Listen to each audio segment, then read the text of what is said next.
The best of Money Matters. The Big Story. Welcome to The Big Story. I'm Hongbin Jeong. The U.S. launched a sweeping airstrike campaign on June 22nd, targeting Iran's key nuclear facilities using long-range B-2 stealth bombers and bunker bombs. Now, U.S. President Donald Trump claimed that the operation had so-called taken the bomb out of their hands and hinted at regime change, even as U.S. officials insisted that the strikes were not aimed at toppling the Iranian government. Iran responded with threats of retaliation against U.S. bases and warned that any country hosting American forces will be a legitimate target. Now, there's also growing speculation that Iran's leadership may reach for one of its most powerful remaining levers of pressure, blocking or severely disrupting the Strait of Hormuz.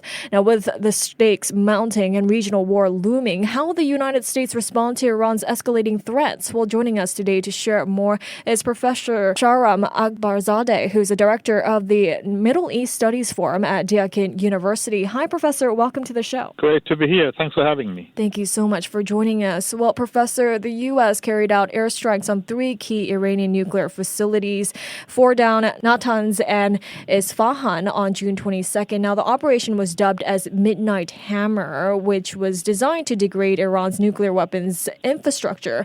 What do we know about why the U.S. chose to carry out this operation at this specific point in the conflict? Well, I think what this tells us is that President Trump has effectively given up any leadership of the U.S. Middle East policy to Netanyahu's government in Israel and simply follows Netanyahu's agenda. Because the United States was engaged in a diplomatic negotiation over Iran's nuclear program, and U.S. intelligence had reported Iran did not have a nuclear weaponization program, and that assessment was shared by the International Atomic Agency that has inspectors in the country.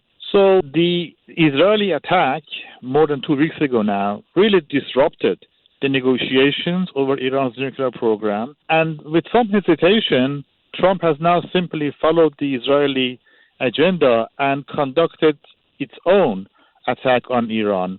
All of this under the pretext that Iran had a weaponization program, posed an imminent threat, existential threat even, they say, to Israel and to the United States, which is a complete fabrication. Okay. But do we know why U.S. decided to target those three key Iranian nuclear facilities?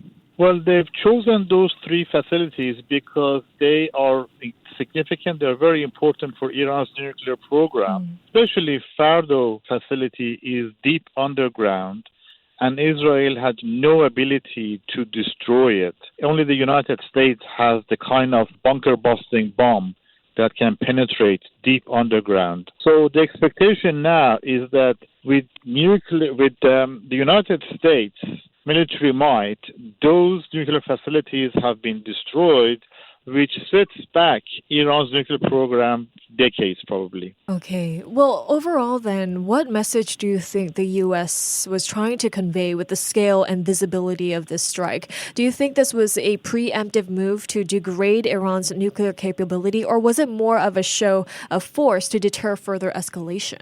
Well, it wasn't a move to deter escalation because actually it has escalated tension even further. It has put Iran in a situation where it has to respond. I'm sure Trump's advisors and Trump himself would have known that Iran would not take this lying down, that they will have to retaliate against U.S. attack. Now, Iran has a problem in a very difficult position of how to retaliate, because any retaliation by Iran would invite further attacks by the United States. And it's very clear that Iran is no match for the American military might. So it's going to be interesting to see how Iran calibrates its response so it doesn't lose face, but doesn't instigate a further escalation. So how are global powers interpreting the U.S. role in this conflict now? I think global powers are trying to play it safe and not confront President Trump for fear of antagonizing him and putting their own relations with the United States at risk. But international observers have been very clear about what the U.S. move means in terms of its legality. It's very clear that Iran did not pose an imminent threat to the United States. It's very clear that Iran did not have a weaponization program.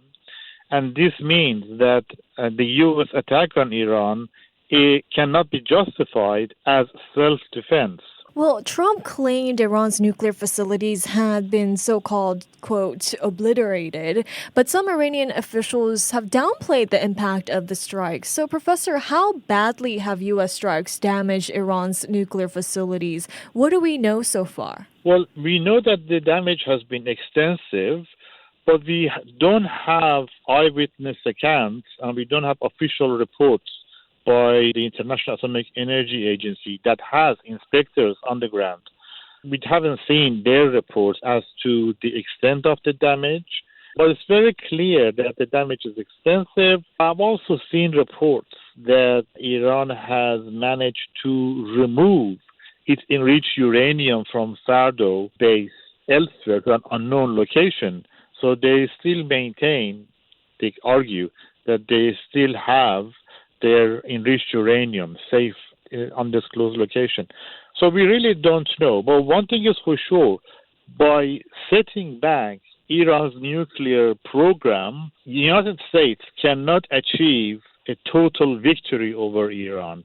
What this has done is that it has enraged the Iranian leadership, and now there is talk of Iran withdrawing from the Non-Proliferation Treaty, which means that if Iran withdraws from NPT, then there is no way to have international inspectors in Iran to monitor its nuclear program, which means Iran can go ahead and build its bomb and no one will know that they are doing it.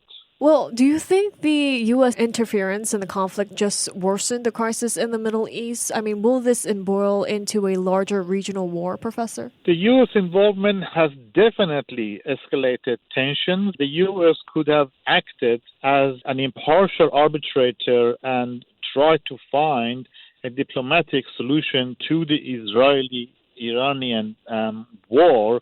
Instead, the U.S. has simply sided with Israel and got itself involved in the conflict.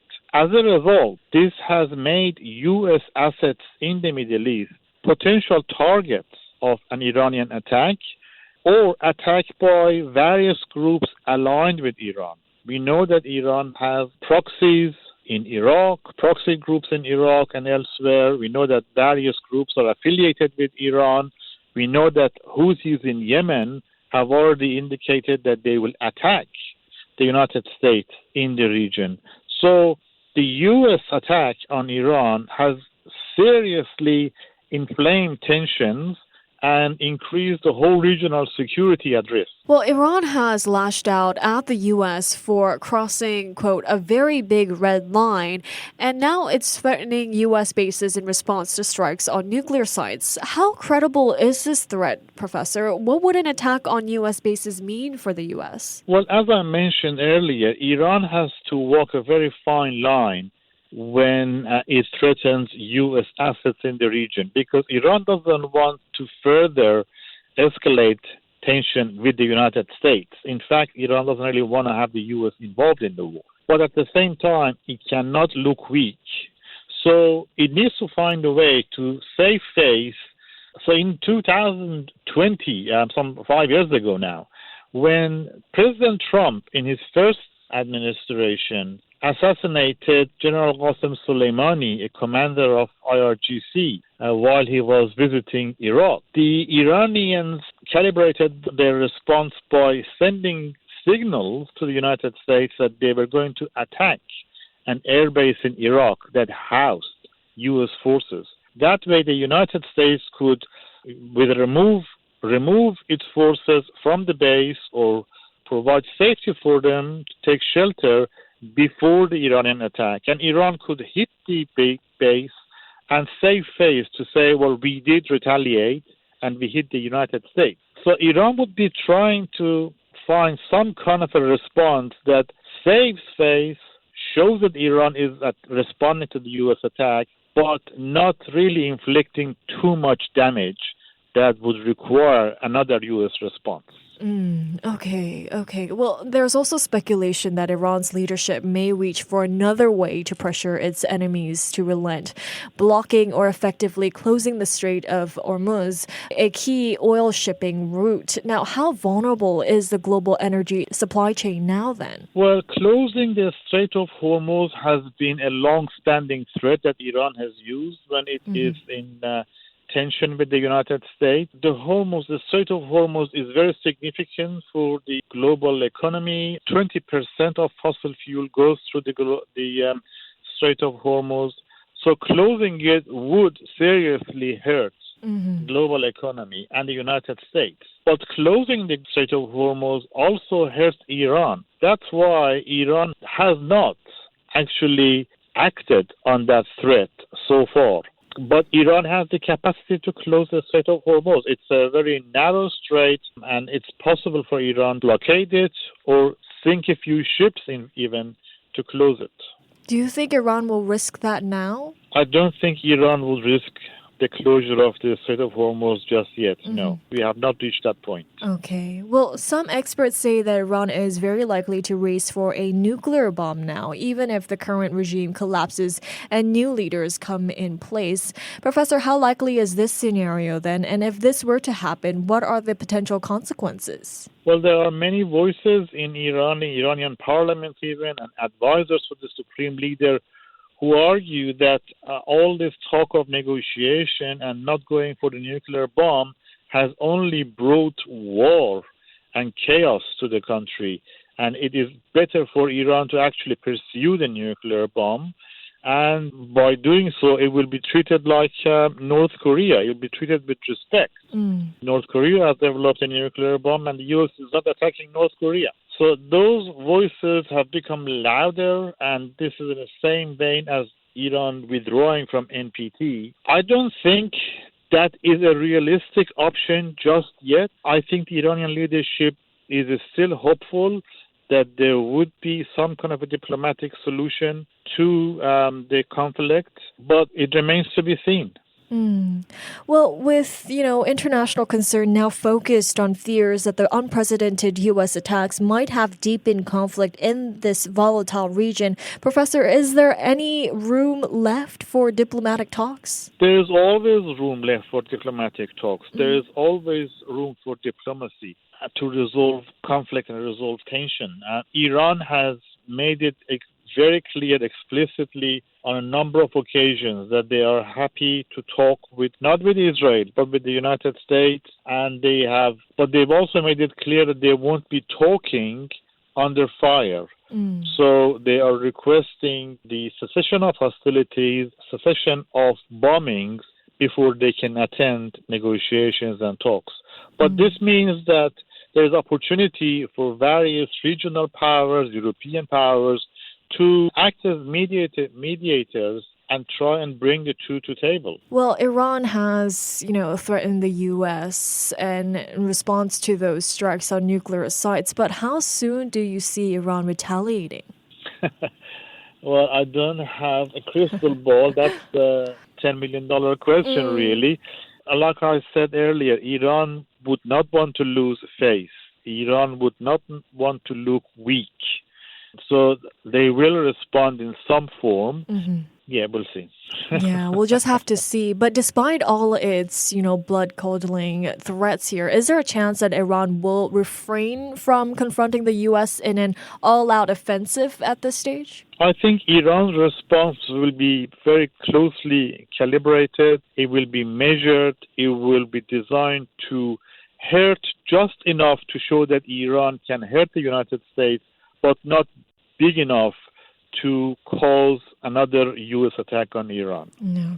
Okay. Well, some great insights from you there, Professor. Before we let you go there, what will you be watching out for in the next couple of days in regards to this conflict? I will be watching to see what President Donald Trump does next, because he has indicated that there are other targets that he is considering hitting.